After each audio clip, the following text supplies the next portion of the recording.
सूत जी कहते हैं, महर्षियों, माया मोहित नारद मुनि उन दोनों शिव गणों की यथोचित शाप देकर भगवान शिव के इच्छावश मोह निद्रा से ना जाग सके।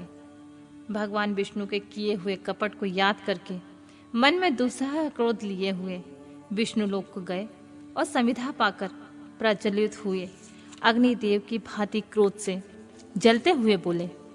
उनका ज्ञान नष्ट हो गया था, इसलिए वे दुर्वचन पूर्ण व्यंग्य सुनाने लगे। नारद जी ने कहा, हरे, तुम बड़े दुष्ट हो, कपटी हो और समस्त विश्व को मुंह में डाले रहते हो। दूसरों का उत्साह या उत्कर्ष तुमसे सहा नहीं जाता।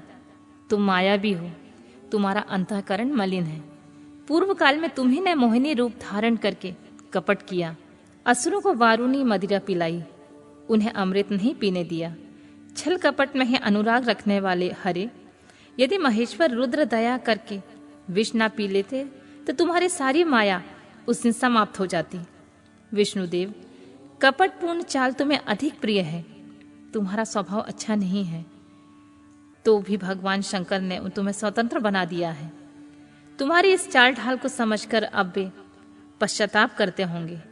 अपनी वाणी रूप वेद की प्रामाणिकता प्रस्थापित करने वाले महादेव ने ब्राह्मण को सर्वोपरि बताया है।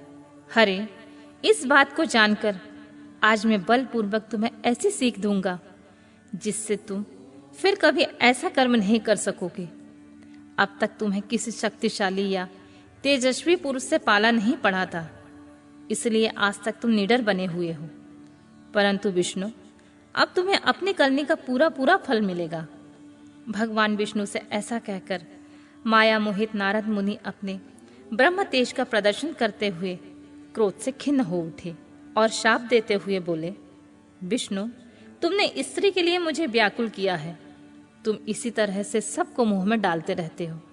यह कपटपूर्ण कार्य करके तुमने जिस स्वरूप को मुझे संयुक्त किया था, उसी स्वरूप से तुम मनुष्य हो जाओ और स्त्री के वियोग का दुख भोगो।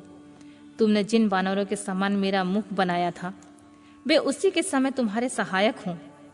तुम दूसरों को स्त्री विरह का दुख देने वाले हो, अतः स्वयं भी तुम्हें स्त्री के वियोग का दुख प्राप्त हो। अज्ञान से मोहित मनुष्य के समान तुम्हारी स्थिति हो। अज्ञान से मोहित हुए नारद जी ने मोहवश श्री हरि को जब इस प्रकार का शाप दिया, तब उन्होंने शंभु की माया से प्रशंसा करते हुए उस शाप को स्वीकार कर लिया। तदनंतर महलीला करने वाले शंभु ने अपनी उस विश्व मोहिनी माया को, जिनके कारण ज्ञानी नारद मुनि भी मोहित हो गए थे, खींच लिया। उस माया के तिरोहित होते ही नारद जी पूर्ववत शुद्ध बुद्धि से युक्त हो गए। उन्हें पूर्ववत ज्ञान प्राप्त हो गया और उनकी सारी व्याकुलता जाती रही। इससे उनके मन में बड़ा विस्मय हुआ। वे अधिकाधिक पश्चाताप करते हुए बारंबार अपनी निंदा करने लगे। उस समय उन्होंने ज्ञानी को भी मुंह में डालने वाले भगवान शंभु की माया की सराहना की। तदंतर यह जानकर कि माया के कारण ही मैं भ्रम में पड़ गया था, यह सब कुछ मेरा माया मोह जनित भ्रम ही था, वैष्णव शिरोमणि नारद जी भगवान विष्णु के चरण में गिर पड़े। भगवान श्री हरि ने उन्हें उठाकर खड़ा कर दिया। उस समय अपनी दुर्बुद्धि नष्ट हो जाने के कारण वे यूं बोले, नाथ, माया से मोहित होने के कारण मेरी बुद्धि बिगड़ गई थी, इसलिए मैंने आपके प्रति बहुत दुर्वचन कहे, आपको शाप तक दे डाला। प्रभु, उस शाप को भी आप मिथ्या कर दीजिए। हाय, मैंने बहुत बड़ा पाप किया है, अब मैं निश्चित ही नरक में पड़ूंगा। हरे, मैं आपका दास हूँ, बताइए मैं क्या उपाय, कौन सा प्रायश्चित करूं जिससे मेरा पाप समूह नष्ट हो जाए, मुझे नरक में ना गिरना पड़े। ऐसा कहकर शुद्ध बुद्धि वाले मुनि शिरोमणि नारद जी पुनः भक्ति भाव से भगवान विष्णु के चरणों में गिर पड़े। उस समय उन्हें बड़ा पश्चाताप हो रहा था। तब विष्णु भगवान ने उन्हें उठाकर मधुर वाणी में कहा, तात, खेद ना करो, तुम मेरे श्रेष्ठ भक्त हो, इसमें संशय नहीं है। मैं तुम्हें एक बात बताता हूँ, सुनो। उससे निश्चय ही तुम्हारा परम हित होगा, तुम्हें नरक में नहीं जाना पड़ेगा। भगवान शिव तुम्हारा कल्याण करेंगे। तुमने मत से मोहित होकर जो भगवान शिव की बात नहीं मानी, उसकी अवहेलना कर दी थी, उसी अपराध का भगवान शिव ने तुम्हें ऐसा फल दिया है, क्योंकि वे ही कर्म फल के दाता होते हैं। तुम अपने मन में ही दृढ़ निश्चय कर लो कि भगवान शिव की इच्छा से ही सब कुछ हुआ है। सबके स्वामी परमेश्वर शंकर ही गर्व को दूर करने वाले हैं। वे ही पर ब्रह्म परमात्मा है। उन्हीं का सच्चिदानंद स्वरूप से बोध होता है। वे निर्गुण है और निर्विकार हैं। सत्व, रज और तम ये तीनों गुणों से परे हैं।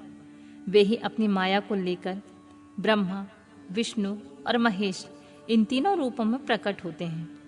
निर्गुण और सगुण वे ही हैं।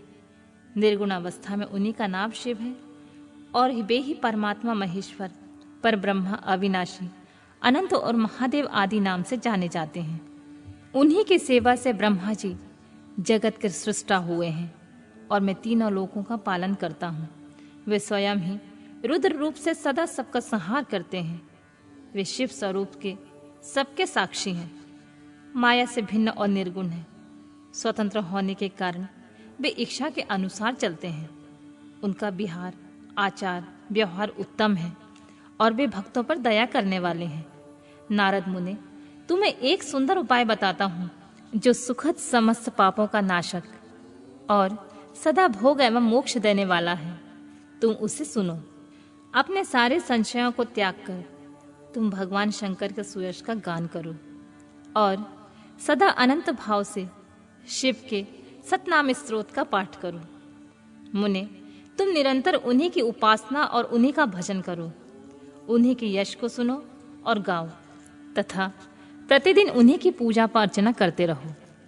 नारद, जो शरीर, मन और वाणी द्वारा भगवान शंकर की उपासना करता है उसे पंडित या ज्ञानी जानना चाहिए। वह जीवांत मुक्त कहलाता है। शिव इसी नाम रूपी दावन नल से बड़े बड़े पातकों के असंख्य पर्वत अनायास भस्म हो जाते हैं। यह सत्य है, सत्य है, इसमें कोई संशय नहीं है। जब भगवान शिव के नाम रूपी नौका का आश्रय लेते हैं वे संसार सागर से पार हो जाते हैं। संसार के मूलभूत उनके सारे पाप निसंदेह नष्ट हो जाते हैं। महामुने, संसार के मूलभूत जो पातक रूपी वृक्ष हैं उनका शिव नाम रूपी कुठार से निश्चय ही नाश हो जाता है। जो लोग पाप रूपी दावानल से पीड़ित हैं उन्हें शिव नाम रूपी अमृत का पान करना चाहिए। पाप दावाग्नि से दग्ध होने वाले प्राणियों को उस शिव नाम अमृत के बिना शांति नहीं मिल सकती। संपूर्ण वेदों का अवलोकन करके पूर्ववर्ती विद्वानों ने यही निश्चय किया है कि भगवान शिव की पूजा ही उत्कृष्ट साधन और जन्म मरण रूपी संसार बंधन के नाश का उपाय है। आज से यत्नपूर्वक सावधान रहकर विधि विधान के साथ भक्ति भाव से नित्य निरंतर जगदम्बा पार्वती सहित महेश्वर सदाशिव का भजन करो। नित्य शिव की कथा सुनो और कहो और अत्यंत यत्न करके बारंबार शिव भक्तों की पूजा करो। मुनि श्रेष्ठ, अपने हृदय में भगवान शिव के उज्ज्वल चरणार बिंदु की स्थापना करके पहले शिव के तीर्थों में विचरो। मुने, इस प्रकार परमात्मा शंकर के अनुपम महात्मा का दर्शन करते हुए अंत में आनंदवन काशी को जाओ। वह स्थान भगवान शिव को बहुत प्रिय है। वहां भक्ति पूर्वक विश्वनाथ जी का दर्शन पूजन करो। विशेषतः उनकी स्तुति वंदना करके तुम निर्विकल्प हो जाओगे। नारद जी, इसके बाद तुम्हें मेरी आज्ञा से भक्ति पूर्वक अपने मनोरथ की सिद्धि के लिए निश्चय ही ब्रह्मलोक में जाना चाहिए। वहां अपने पिता ब्रह्मा जी के विशेष रूप से स्तुति वंदन करके तुम्हें प्रसन्नता पूर्वक हृदय से बारंबार शिव महिमा के विषय में प्रश्न करना चाहिए। ब्रह्मा जी शिव भक्तों में श्रेष्ठ हैं। वे तुम्हें बड़ी प्रसन्नता के साथ भगवान शंकर का महात्म तथा सतनाम स्तोत्र सुनाएंगे। मुने, आज से तुम शिव आराधना में तत्पर रहने वाले शिव भक्त हो जाओगे और विशेष रूप से मोक्ष के भागी बनो। भगवान शिव तुम्हारा कल्याण करेंगे। इस प्रकार प्रसन्न चित्त हुए भगवान विष्णु नारद मुनि को प्रेम पूर्वक उपदेश देकर श्री शिव का स्मरण, वंदन और स्तवन करके वहां से अंतर्ध्यान हो गए।